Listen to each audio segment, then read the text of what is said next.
mobilisation contre la réforme des retraites. Plusieurs centaines de personnes dans le défilé parisien à l'appel d'une coordination de grévistes CGT Sud, mélange de gilets rouges et de gilets jaunes mobilisés pour réclamer le retrait du texte. Un texte examiné depuis une vingtaine de minutes par les députés avec en ouverture les premiers mots du nouveau ministre de la Santé Olivier Véran. L'ancien socialiste vante une ambition immense. En 2 semaines, les députés vont devoir plancher sur 41 000 amendements. Début des tractations entre Cédric Villani et Agnès Buzyn. Le candidat dissident à la mairie de Paris réclame des concessions sur l'écologie via notamment un investissement de 5 milliards pour le climat. Des demandes en vue d'un rapprochement entre les deux listes à la mairie de Paris.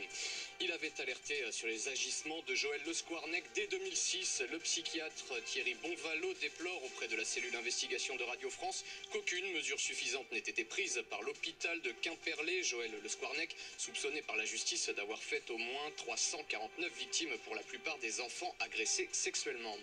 4 recours contre le déploiement de la 5G déposés aujourd'hui devant le Conseil d'État. 2 associations à l'initiative, en cause les risques potentiels sur la santé et l'environnement d'une telle mesure.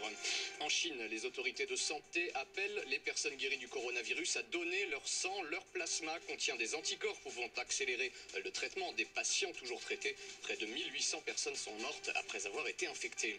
Et puis joueur de Saône-et-Loire vérifié, joueur de loto de Saône-et-Loire, vérifiez vos grilles. La Française des Jeux indique que le gagnant des 13 millions d'euros du loto de la Saint-Valentin ne s'est toujours pas fait connaître.